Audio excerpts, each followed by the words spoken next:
Sean here. We're outside a beautiful snow-drifted Buckingham Palace today. Hope you're all keeping well. There's a chill factor in the air, not just outside one of course Royal's most historic palaces, the scene of course of so many historical events, but seemingly this particular latest event has caused a real chill. But did you spot really what was the problem between Prince Harry and Meghan Markle on camera? As ever, let me explain. Nice to see you today. I hope you're all keeping well, warmer than I am. Don't worry, thank you for your very kind comments also. Do have a hat, do have a scarf, keeping warm, trust me, you know. Back as ever to your breaking roll story of the day. Now, I don't know about you if you've seen any of this at all, but you know, it's interesting what you can take away from just seeing little clips of it. You know, we were invited to a screening room here in the very heart of London to watch this by the makers, Netflix no less. How keen they are to make sure they get their money's worth out of the former royals known as Harry and Meghan. What's interesting I found in this particular new batch of videos is really just how bitter they both came across. And I think the biggest sort of redeeming point as well is how boring their life seemingly be. He's gone for freedom, but at what level? You know, he seemingly sat in a house brooding all day with no real purpose. You know, he's got his Invictus Games and she's trying to come up with ideas that keep getting rejected by Netflix. But what else have they got? Now, really, as a lot of people have noticed is, you know, the theme of these particular videos was simply this. It was all about rejection, you know, about feeling undervalued, about the fact that Harry felt, you know, that he wasn't willing to play the game of being a royal. This, of course, is something that you're born into, not necessarily something you possibly want, but nonetheless, it's about a life of dedicated service. I think what's also interesting to note here is this, that let's not forget that both Harry and Meghan were living rent-free, with security, with the pick of the crop.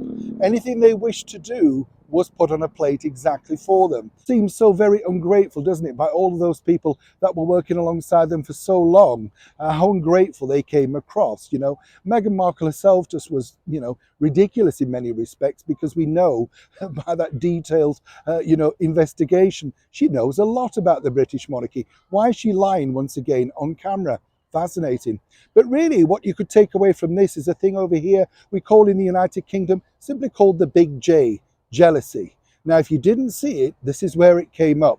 Prince Harry basically stated that other senior members of the British monarchy, including his elder brother and of course the Princess of Wales, Catherine, were simply jealous that someone had come into the family and doing the job better than anyone else. The job being, of course, meeting and greeting and being invested in the charities that you're associated with.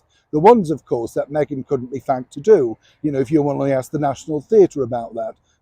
A couple of visits and that was about it really, nothing else. The ones which she felt were tick boxy, like the smart works and the cookbook, oh yes, that was very high profile, but again, all about Meghan, not about them as a duo. But of course, you know, Harry is now Meghan's cheerleader. He has to support her. She is his wife. But the bigger thing you can take away truly from this is this.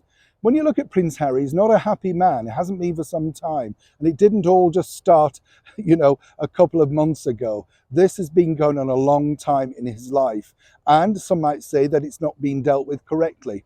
But of course, what he's found in his soulmate is someone to make sure that that fire is stoked. And more importantly, the insecurities which are laid bare very openly in everything that he says. If you have someone agreeing with you and making sure that you are the number one priority, then of course you start to believe it, don't you? What a shame that Harry could not have found someone who wished to support him in his royal life or an independent life, but more importantly, just support him. Seemingly now, he has found he's being cut off from his family as Meghan Markle cut hers off when they became very much disposable, whichever way she wishes to address it. Neil Sean in the very heart of London.